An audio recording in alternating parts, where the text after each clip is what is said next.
You're listening to Zoom the TBT with Charge and Hayner.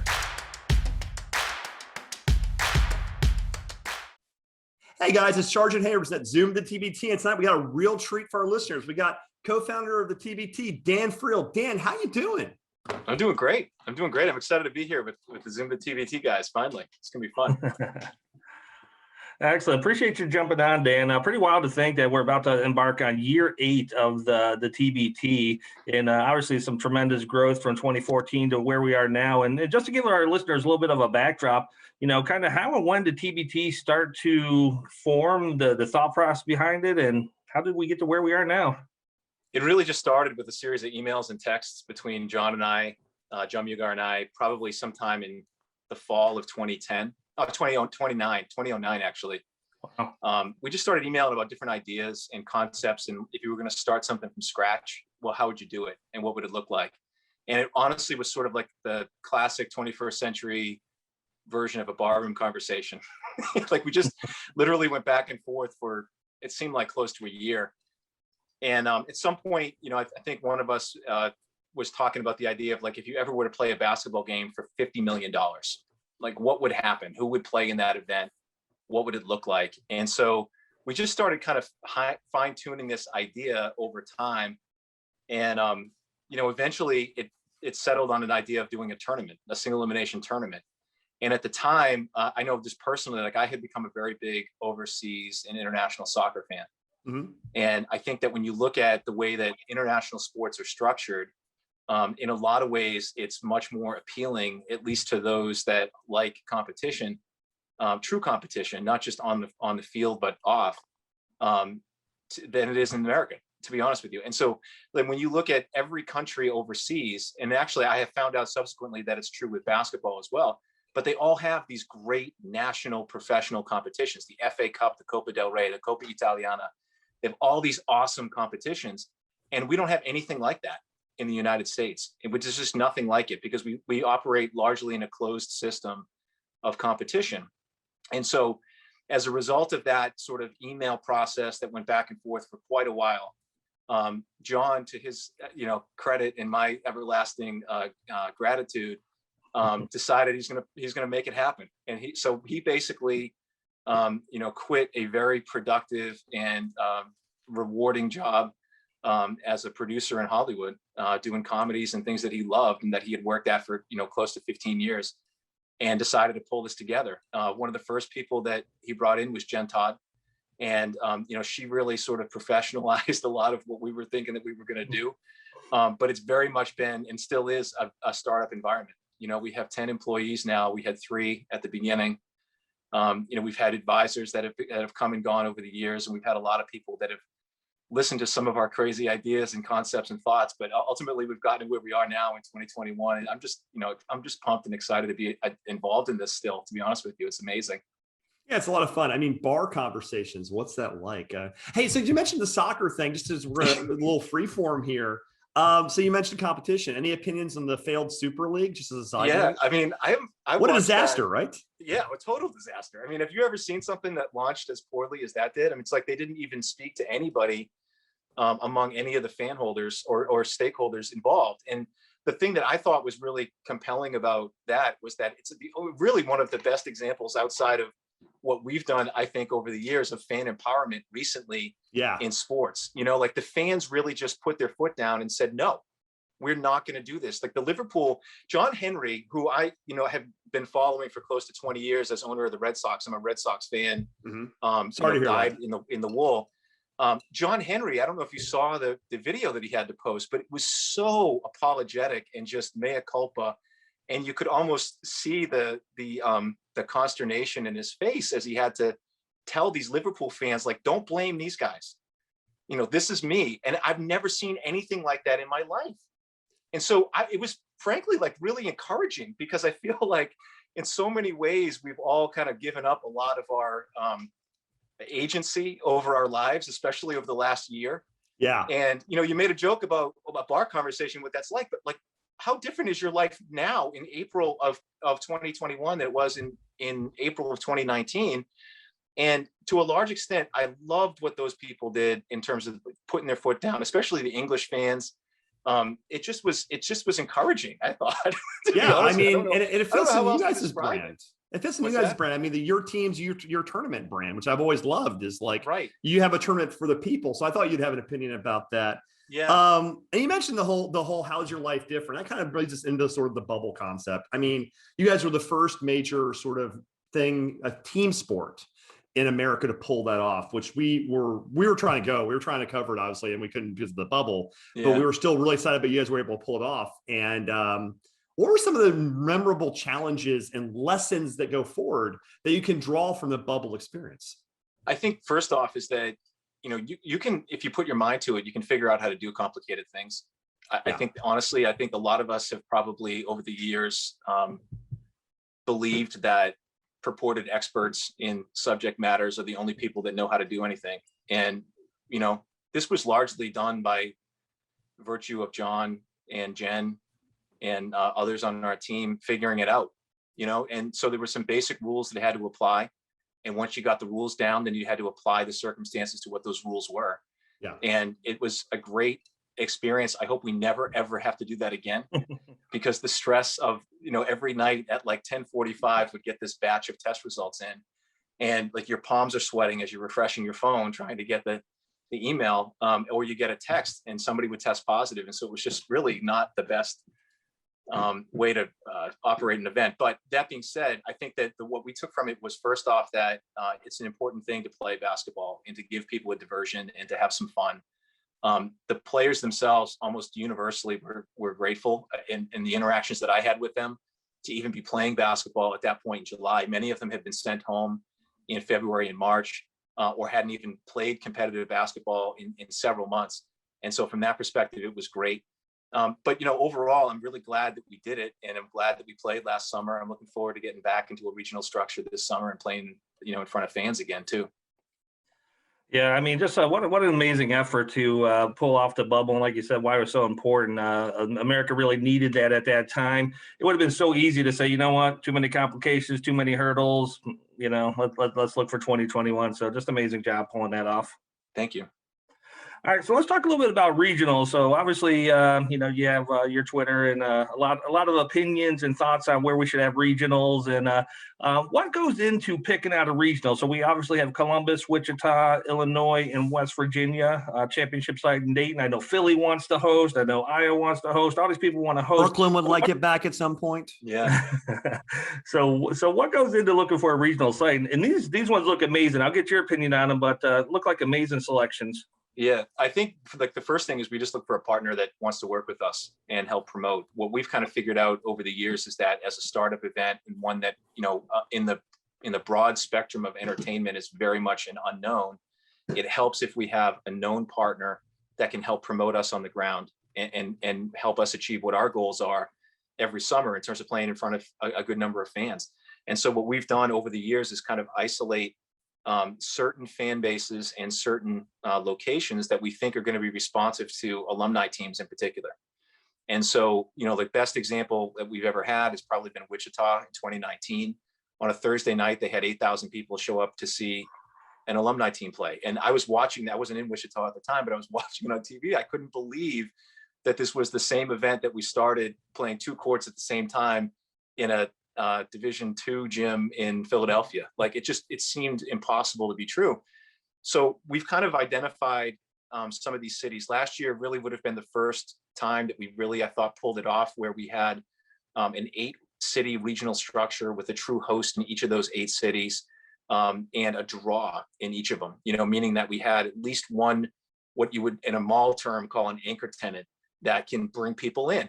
And so had we been able to do that, I think it would have been a really great experience last summer. I think this summer, what we try to do is minimize risk in terms of how many locations we have. Just, even in light of hopefully some progress that we're making as a country on dealing with COVID, the fewer cities you're in, the less you have to deal with from a regulatory perspective, as well as from a risk management perspective. So going to 4 seemed like the right thing to do this year. We're in 4, I think, great basketball cities and cities where we have really terrific host teams that I think are going to draw really, really well. And we'll play as many fans as is medically possible and reasonable in each of the cities that we're going to be in. Yeah, no, go ahead, think Charge. I think the matchups are crazy. So West Virginia, obviously best Virginia, and heard that either the most loved or most hated team on the Right. TBT circuit Or right both, now. or both. Or amazing storylines, Red Scare, Carmen's Crew. I'm really excited to see what happens in Peoria. I was fortunate enough to go to the Big Ten championship game in Indianapolis, the Ohio State, and who won that game, Charge? Who won that game? Unfortunately, Illinois won that game, but my son's first college game ever, and the environment was crazy. But speaking about the environment, it was probably 10-1 Illinois fans to Ohio State fans in Indianapolis, fairly equidistant. So I think that Peoria regional is just going to be crazy and off the hook. It's going to be as orange as you can get, and a lot of fun. I hope so. I think they're going to respond well. It seemed like the team, from what I could tell online, was really well received last summer. They played really well. They played an attractive style of basketball. Mike Watulip is like one of the hottest coaches in basketball right now. I can't believe he's turning down jobs, but it just seems like there's a lot of momentum there. Peoria is a city that we've been in before. We played there with Bradley as the host team, I think in 2017 or 18. And it's a comfortable place for us to be, and we feel good about going there. So it's going to be a lot of fun. I'm hoping to make to that regional in particular. I think that would be a really fun place to be. Yeah, I was actually looking at the regions a bit from a travel perspective, because Charge and I are trying to try to cover them obviously in person. And as a Midwest guy, as a proud Illinois alum, I'm a huge Memphis fan. I actually have my master's from Illinois. So that's why I was rubbing in Charge's face a bit. But Peoria is interesting. I mean, I assume it wasn't in Chambana because there's really no one there in the summer. I think the whole place has about 6 people and a goat over the summer when the students aren't there. But Peoria is interesting because the stadium's right downtown. Same for Charleston. People can get hotels downtown. They want to start planning to travel and walk to the stadium, which is pretty amazing. So that's a really good thing. But you're talking about going back to 64. You had 24 last year, and you've always had 64. And you mentioned the regions, and I'm actually really pleased about this interview. This is fascinating because you're being very open about something that people kind of dance around. And I think this is fascinating because TBT is an elite basketball tournament. It makes great product. It's fun to watch. It's fun for the players. But you're openly admitting, which I think is great, that there is also there's a business to this. You're trying to market a certain way. You're trying to find the anchor tenant. I love that phrase. So going to the logistics of that, how do the lessons from 2020 and the pandemic play into what's happening next? What lessons have you learned from last year to make this move forward in the beginning of the post-pandemic world? There were some things that we did last summer that I think we had almost wanted to do from the beginning that we weren't able to do just from a budget standpoint. And so when we decided to revert the prize back to $1 million and to spend that money essentially on health and safety, it enabled us to do some of those things. The number one thing that stood out to me was we had everybody in one place. Just by virtue of having to keep everybody isolated, we had all of the teams and all of the players, and we knew where they were at all times. And so from that perspective, that's something we're going to carry over again this summer. We're going to have, and it also helps that it does enable us to become stricter on our health safety protocols if we have to. But the plan is that we're going to have all the teams in the same hotel. It's going to be like a team hotel, almost like an AAU tournament that has a host hotel. And so from a content creation perspective, and some of the interviews that we were able to do, the stories that we were able to give to the announcers, the social media content that we were able to develop, it really helped immeasurably having everybody in one place, because they weren't just showing up and then we had a guy with an iPhone capturing a quick interview before a game. It became an actual sit down interview process and things along those lines. So for us, that was a major change last summer. And it's one that we're going to replicate, I think, going forward. But, the other part of it too, and I'm not saying it would ever, drop down again from 64, but it was pretty apparent that even with a 24 team event, you can make compelling television. And make for compelling basketball with fewer teams. And in some cases, it's even a higher level than what you would have otherwise, because you had fewer teams. We had players jumping ship and signing up with other teams. And there was a lot of player transfer that happened after the selections were made, which inevitably led to a higher level of play once we got to those teams down in Columbus. So it was great. I mean, like I said, I'm really glad we did it. I'm glad that it worked the way that it did. I hope we never have to do it again. But there are definitely things that we're going to take from it that are going to be helpful for us in the long term.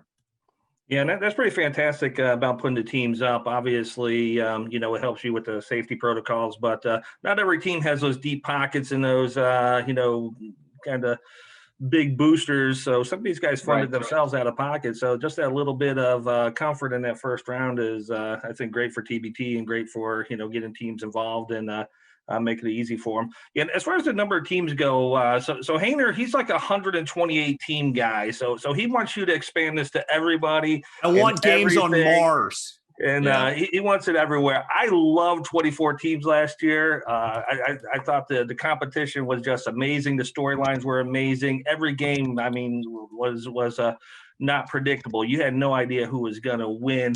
But I'm still in the 64 because I still do love that, your team's your tournament, getting some of those underdogs in there to go. So just number of teams. I mean, obviously, we're 64 this year. What do you think the sweet spot is for number of teams for the TBT? I think the way that I think about it now is different than how I thought about it a few years ago. I think right now for the main event, my opinion is 64 teams is where we want to be. It's an even bracket. Everybody plays the same number of games to win. You don't have to get into a really controversial seeding element of who gets to buy and who doesn't. So I like that element of it. In 2015, we played with 97 teams. So The Jamboree. we right? we went from 32 to 97 in 1 year. And that was way too high. Like, it just got to be crazy because we were scrambling to fill slots. We didn't have, we had an over 97 applicants, but we didn't really have enough to fill from a solid field perspective. I think now we're in a very different spot. Like, if we did want to play with a higher number of teams, I think we could easily fill that out. I think the question is, we keep a what do you team get list, and from you have a ton of teams you can call from. Actually, we keep a team list of all the credible teams, and you're around about 100 and something credible programs you can draw from at this point. Yeah. I mean, I think that this is what my saying is always that it's anyone can kind of form a TBT team in February or March, but if you can have a really solid team together at the end of June, then you're doing something different. And so it just is a hard thing to pull together, especially, when there's no guarantee of any compensation, or these guys are not doing, this is not a full-time job for the people that are organizing these teams. So to answer your question, Charlie, I like 64. I also love the idea of play-in events and having opportunities for teams that, for whatever reason, don't meet the criteria that we have in terms of selection, but they could win their way into the event and get a chance to win 2, 3, 4, maybe even 6 games and win the whole thing. So from that perspective, I kind of love the idea of having, like, essentially qualifiers, having something like that. Yeah, no, I love that idea as well. So I won't have to see the Pistol Shrimps get beat up by Pooh Jeter anytime soon. So we'll keep it at 64.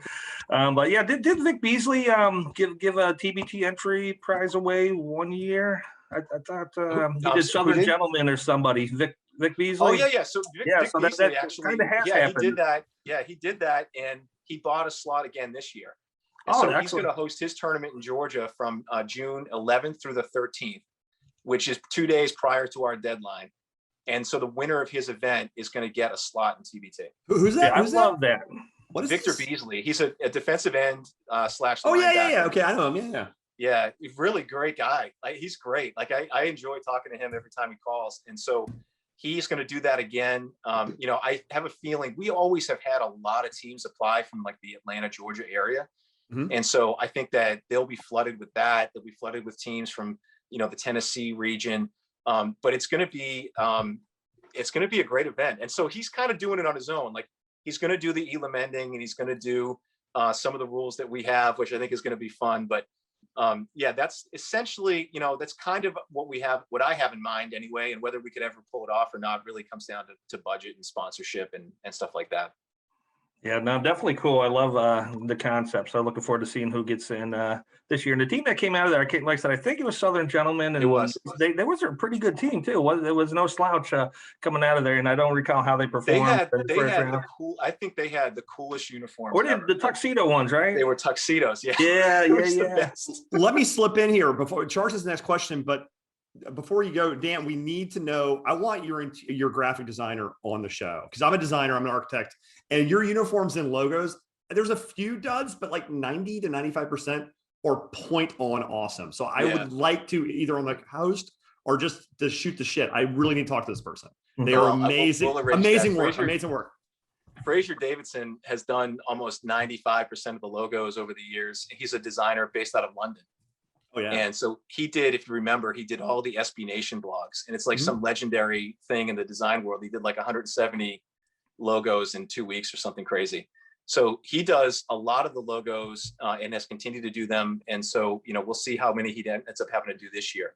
Andrew Krause has been working with us from the beginning, and he's a great uniform designer. It's kind of like his passion.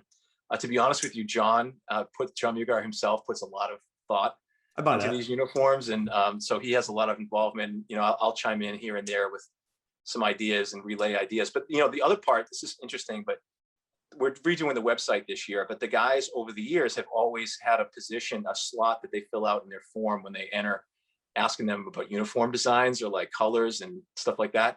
And so a lot of these ideas come from the people themselves, like the people that organize the teams, because why wouldn't they? And so that's part of what, we've always tried to take as important. Like you buy the Boston Celtics and you're pretty much stuck with the uniform that they've been wearing for 70 years. You're not going to change that. But if you start a team called the Southern Gentlemen and you say, hey, I really love black tie affairs, why would you not make that uniform a tuxedo? Of course, why not? Pretty wild. All right, moving on to selection criteria. We try to articulate this the best we can on our show every year. And some people don't get this. You have 3 very specific selection criteria that you look for when assessing a TBT team and whether they should be accepted to TBT or not. So did you want to walk us through that thought process and those 3 criteria? Yeah, I mean, the first one is fan base. And that one's kind of self-explanatory. The event is on TV, it's streamed and telecast around the world. So if we don't think that there's a fan base or a potential fan base for your team, it's really hard for us to put you on TV. So that's the first one. The second one, and these are in order. The second one is reliability. If you say that you've got these 10 guys, are you going to show up with those 10 guys, play hard and compete? And are you someone that we can rely on from a content creation perspective? The third one is the quality. And that's really the third criteria that we look for. And the reason that it's number 3, to be totally candid, is that there's just so many talented basketball players. And it's not that difficult to find 64 teams that play at a high enough level that people are going to respect what's going on the court. So the fan base really is the number 1 criteria, which is why, you've seen some emphasis over the last couple of years on alumni teams, because they already have a built-in fan base. If you see Aaron Kraft, David Lighty, and Jared Sullinger involved in a team, it's Ohio State. It's a very simple story to tell. By the same token, teams can develop fan bases over time, like Overseas Elite, won 4 times and they've made 2 semifinals when they haven't. And so, it's a fan base that has developed over time. It's not as a one that results in a lot of people coming out to see them play, but the numbers do bear it out when it comes to television. Like people that know basketball at this point kind of know what Overseas Elite is. And it's a fun thing to have seen develop. So anyways, that's what we're really looking for. The fan base really is the number 1 thing. And if we can't establish that there is a reason why people want to see you play, it just is really, really hard for us to pick. Yeah, and I think a really good example of that, obviously, is Tampa 2020. They played in the tournament a couple years, and they had a nice team. They performed well, but they weren't known nationally. So you saw them evolve from Tampa 2020 to War Tampa to War Ready now, and I mean it's just night and day. And so I think that's what people need to understand is, you can make an argument that a team might be a little bit better, but people are going to tune in to see that Auburn team and really rally behind those guys. So hopefully, we're going to get hate mail and after our pods and why we put some teams over others. And I'm sure you guys get the same thing after the official. Except much more because that's their actual event. It's always throw the bracketology out there to get some hate mail, but and we take that logic in that Dan just explained. Some of these things, I would say, oh yeah, I love this team. I think they're way better, but there's no way like a herd that's not going to get in, or a War Ready is going to get in. That's a charge. That's like exactly why I want to do the qualifiers or play-ins at some point. Is that I've known every year since we've done any sort of at-large that there are teams that we're leaving out that could potentially go really, really far in the tournament, if not win it. And it would be great to give those teams an opportunity to actually prove it and prove us to be, wrong. Okay. But, the bottom line is that it is a televised event. And so we're looking for teams that are watchable, No, that totally makes sense. So and that comes into the next question. And by the way, I want to be very open. We have a chat when we do a Zoom. I'll talk to Charge, also talk to the guests. And what I'm loving about this is how transparent this is, because a lot of people think there's some nefarious reasons to get picked. And it's like, look, they want high level basketball, they want eyeballs. They're not mutually exclusive. Let's figure out how this works. I'm glad we're really having this is a great conversation. I'm really enjoying this. And we talk about the fact the team selection process. I always make this joke. You may have heard me say it before, and the percentages change. But I describe TBT as 90% high level basketball and 10% professional wrestling, in the sense that, like, we're trying to get a narrative. There's heels.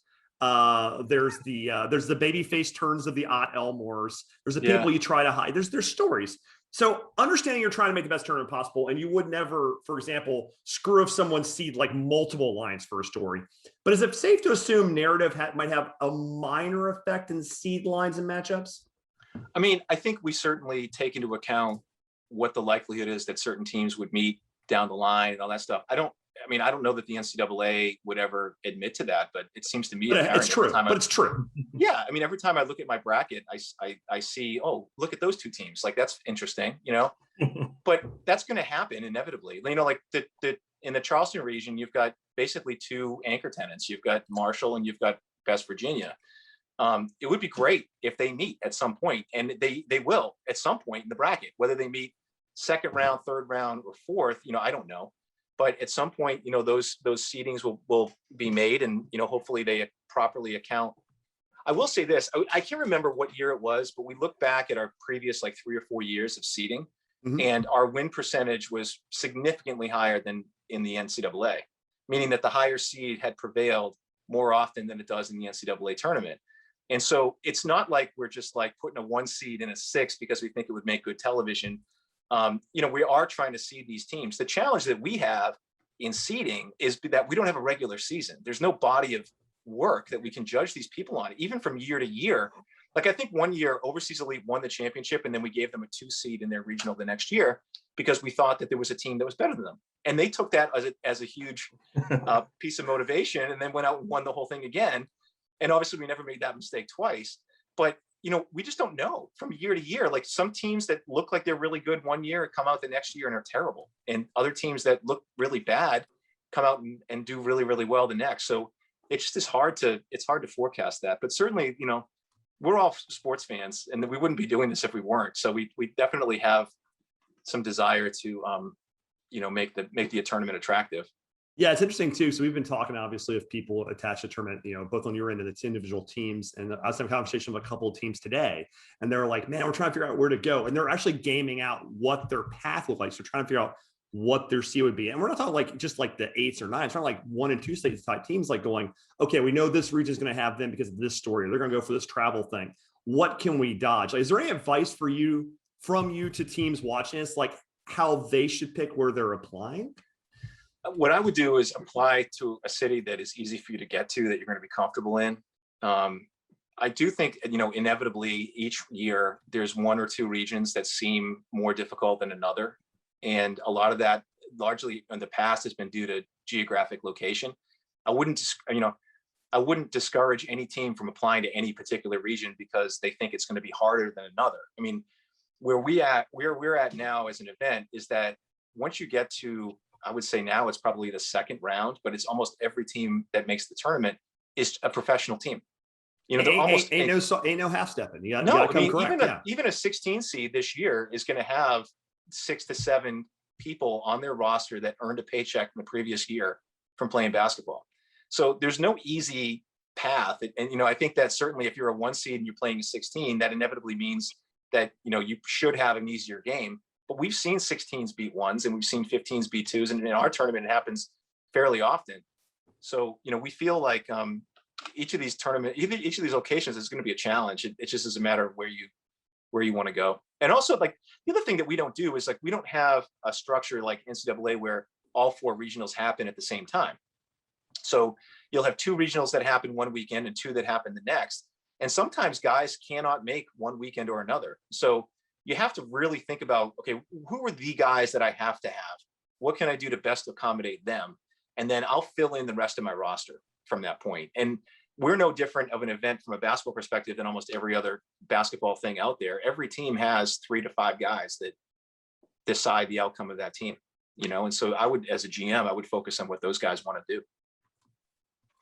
All right, so let's talk a little bit about innovation. That's been one of the more fascinating things that TBT has been known for, and obviously the biggest part when we talk innovation is the ELAM ending. So I assume, which actually I know because I've seen it, but confirming ELAM ending is back. No changes to it this year.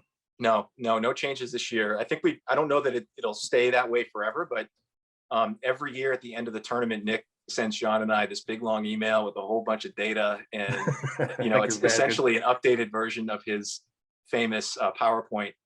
And he didn't really have much that needed to be changed for this year. So at least to my knowledge, unless Nick has something that I haven't heard about yet, I think it's going to be the same structure that we had last summer. And I think it works out nice. I love it seems so small, but in game time, the 7 points to 8 points, it just seemed like a world of difference in the game plan, and obviously eliminating more of those intentional fouls. So if you foul and not shooting, they get the ball back after the one free throw. So both of those are fantastic. And then thinking a little bit more about innovation and talking about the Dayton championship game, obviously in Chicago, you had the posterizing dunk contest in Chicago. So shout out to Will Coleman, the champion. Memphis, Memphis guy. Got to go with that. He almost killed, or I don't know if it was him that almost killed that poor kid, but that one guy got wrecked. Will is massive. Massive. Yeah, I don't think it was him. I think it was the Wisconsin guy, wasn't it? Double check on the waiver for that one. Believe me. I think it might have been the kid from Wisconsin that almost crushed him. I don't remember. It was like right in front of me. I was that bad. It was like, holy cow! And so we got the posterized dunk contest, and there's a lot of talk this offseason about a 3-point contest coming to TBT. So I'm sure it's still in the planning stages. But if you're going to Dayton for championship week, what can they expect from these type of events? Well, I think we're always looking to engage in the community. So hopefully, COVID permitting, we'll be able to do something along those lines. From a 3-point contest perspective, there's been so much talk about that over the years. And the only thing I'll say about it is that if we were to ever do it, it would not be like any 3-point contest that you've seen. That's what I could tell you. So I have a follow the dunk contest. Actually, we don't talk about them often, but our title sponsor is actually the dunk camp, and we definitely have to get you and Josh and some of you guys go out to Utah to meet some of these guys. And I would love to see like the TBT veterans play some of those like actual professional dunkers in a dunk contest, like a pro dunkers versus players, like team dunk competition where you have like guys like Jordan Kilgannon and those guys jumping over, maybe team up some TV guys. Might be a nice little event. Just got to plug our sponsor, obviously. Well, now, do you think that they could get me dunking if I went out to the dunk camp? Okay, myself? Very briefly. We're not touching the rim. So okay. Just very briefly, because this is not the point of the show, but I try to go a couple times. I went 2 years ago at 40, and I trained like a beast and was doing really well, and then literally had a hip flexor injury 3 weeks before and went with one leg. So I didn't do anything at the camp. And COVID wiped out last year, and alcohol has wiped out my ability to go this year because now I'm too heavy and I have to lose some weight. So I'm aiming for next year. But yes, if you train in advance, they'll get you in the air. They got me 4 inches injured when I was there. Man, that sounds amazing. That sounds amazing. I've always wanted to. I'll put you in touch. How, if you don't mind me asking, Dan, how old are you? How old are you? I'm 45. Okay, you're still in range. The guy who runs the camp is a 5'9" guy who's 47 and can do East base. Really? Yes. I'll put you in touch. You guys need to talk. I want to also know what he's eating too. That would be great. I'd love to follow the full. He does nothing but work out, dunk, and hang out with his family. That's the thing. That's great. He doesn't drink at all. So It's like, that's probably my problem. That's a challenge in New Orleans. I can say that, but New Orleans is the capital of drinking a lot. Yeah. It's a wonderful city though. So look, we're going to close. This is my last question. Maybe Charles has a follow-up. TBT is obviously, we've been fans since relatively early on, and we approach it from different perspectives. Charge is a G League guy. He's a very big G League fan. I barely understand the G League. I'm much more of a college guy. So we actually cover both ends of the TBT fan spectrum pretty well. And it's grown huge. I mean, I went for the first time back to watch Eric Devendorf fight the entirety of 20th and Only in Philly, which is hilarious. Happy birthday, by the way, for listening, Devendorf, because you had a birthday just a couple days ago. It's grown huge, though. It's become a marquee event, the marquee event of the summer for sports, really, honestly. And it's going to continue to grow. What does the next 5-10 years look like? Are there regional qualifiers? Are there international cups where you have a region in Germany so they can watch their own home players? Are we having these games on the moon? Like, where are we going with this? What's the next step? Well, I can announce that we have a exclusive deal with Elon Musk to be the first basketball tournament played on Mars. So we're hoping that by 2029, if all things go according to plan, we'll be there. I mean, to be honest with you, Andrew, I just don't really know exactly. I know we have a lot of thoughts and plans and ideas and dreams that we would love to see follow with the event. I think that the primary goal is that it's still around in 2030, and that we're playing a really high level event for even more money than we're playing right now, which would mean that we're in great financial standing, and that the event is solid and will hopefully outlive all of our involvement with it. So beyond that, certainly there's other opportunities. We'd love to expand the calendar. If we can do that, and we'll see whether or not opportunities present themselves to do that. There's just a wide open area in sports, I think, from a perspective of essentially playing like sports that everybody knows, but in different contexts, And so whether it's basketball, baseball, football, soccer, golf, or anything else, people love competition. And so if you can put a high level competition in front of people that means something, then I think they're going to respond to that. And that's ultimately what we're hoping to do in the very long term and in the short term with TBT. Yeah, so my last question, kind of going off the same topic, is women's TBT. So I know that's been teased online a few times, and it seems like there's a pretty good audience. Obviously, the growth of the sport is there. How's that look for you guys? Have you gone down that path exploring, and is that a viability in the next couple of years, possibly? I mean, all I'll say is we'll see. I've become a bigger fan of women's basketball, certainly over the last couple of years than I probably had been before. I think that the women's game in particular lends itself to an event like TBT. Certainly, they just have a huge pool of players, and in their circumstance, there's even fewer slots for them to play in. To be honest, they have 12 teams in the WNBA. There's 30 in the NBA. A lot of them play overseas. I think a lot of women, unfortunately, retire prematurely, or certainly before they've reached what I would consider to be their athletic prime, because there just isn't the opportunity for them to do it. So what you're kind of lacking there is like a guy, or a female rather, version of someone like DJ Kennedy, who I don't think probably became the best basketball player that he was going to be until he was in his mid to late 20s. Eric McCollum is another one. So like, where are those sort of undiscovered gems that are waiting to be seen in the women's game? That's something I'm personally intrigued to find out. And so we'll see whether or not any opportunities present themselves on that front. Excellent. I appreciate it. And that's bringing us towards the end. So I don't know if there's any other comments. You said you had questions for us. So fire away. We'll do our best. Yeah. So Charge, I mean, we've met each other at TBT championship games. And Andrew, I know we met in Brooklyn a long time ago. And at Richmond, I think. Were you in Richmond that year? Richmond, no. Yeah. Was that the same year, I think, maybe? Yeah, I covered Memphis and Richmond. Go ahead, yeah. Yeah. But what I'm curious about is like, what draws you guys? Why are you so interested in TBT? Why are you fans? What is it about the event that appeals to you, just from a fandom standpoint? Go, Charge. You want the first, Tanner? I'll go first. All right, go for it. I go first. I am a pretty big basketball fan. I play poorly, but I do play a lot. And I'm a lifelong Memphis fan, even though I didn't go there because I'm from Memphis. It's a family connection. And when I heard there's a Memphis team, I was like, well, I guess I better care about this. And then that sort of suckered me in. Plus, my girlfriend's a huge Cuse fan. So I'm like, hey, I have an idea. Let's drive 2 hours to Philadelphia to watch something called Baytime's Army. And she goes, that sounds dumb, but we'll go. And then we drove, because it's only 2 hours to Philly, and we had a blast. And it was interesting because, like, I think people don't understand how great basketball is. Like, so I'm a very good architect. My day job is I'm an architect. I'm a very good one, in fact. But I'm not one of the 450 best architects in the world. I'm not even close. I'm not sure I'm one of the 450 best architects in New York City, because there's so many people here, and I'm good. So people think if you're not in the NBA, you don't matter. There's 450 NBA jobs. 451 can go in any court in the world and blow everybody else out of the water. Right. Mike James can murder an entire city if he gets hot. Just murder them. So the idea of having an event where you can both root for teams that you've loved since your child, who have these players who aren't playing NBA, but still have something to rally behind, while still displaying the fact that, like, there's elite basketball being played all over the place. Like, I just interviewed today Marcus Keene from Sideline. He just won a championship in Estonia. Like, I can't check Marcus Keene. He would win a game to me 100 to 1. Yeah. And the one would be because he's bored. So, I mean, these guys can play. So the idea of having this broader expanse of a tournament is just amazing to me. That's my take. Charge? Yeah, no, believe it or not, similar. How I got hooked on TBT was in 2016. So I'm a little more advanced aged. I missed those first 2 years because I wasn't on social media. So finally got a Twitter and started Charge Nation in 2016. And DJ Steffens was looking for votes to jump in this basketball tournament thingy, and I had no idea what it was, never heard of it. So where did DJ Steffens go to school again?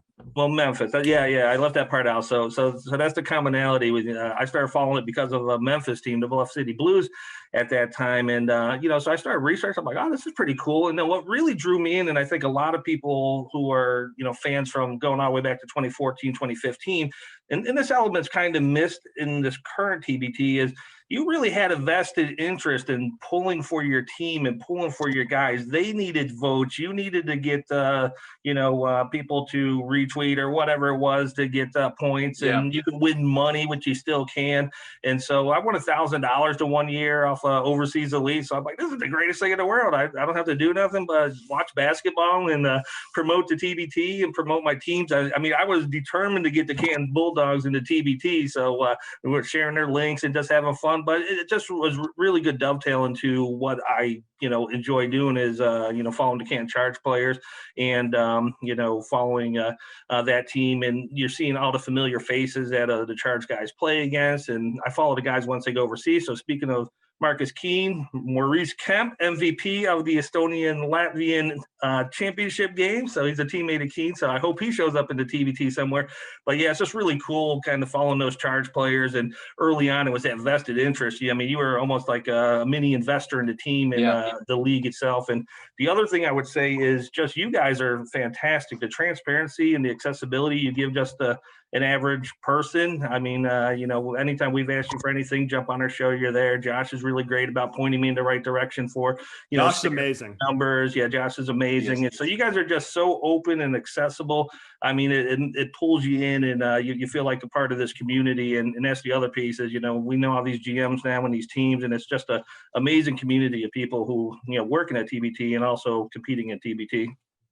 Well, we appreciate you guys being fans, and anyone that is a fan of TBT is a friend of ours. So I'm just appreciative. I love the fact that you won money off of Overseas Elite. I think a lot of people did over the years. Yeah, that was when you got 4 picks. So it was a little easier to strategize. And my son won $500, and that year I won nothing. I won on Eberline, and my son we kind of offset each other. So he even won money, but yeah, it's crazy. It was awesome. I'll take your money anytime you want to give it to me. That's great. Well, I really do, and I'm speaking sincerely on behalf of everyone at TBT. I know that this event is exclusively for the fans, and so we're not looking at it from any other perspective other than what fans really want to see, because we're fans ourselves. And so the fact that you guys are passionate about it, and I know that it's a growing group of people that feel passionately about it, is really, really gratifying, to me, and I know everybody else involved as well. That sounds like a good place to end this, I think. It's like a good high note about the high level of what TBT is becoming. Dan, thanks for coming on. We had a blast tonight. So, hey guys, Dan Friel, co-founder and Big Poobah at the TBT. Thanks for coming on. This was Zoom the TBT. Thanks, guys. Thanks, Dan. Thank you. Hope you enjoyed listening to Zoom the TBT with Charge and Hater. Subscribe to YouTube, follow on Twitter, and give us your money.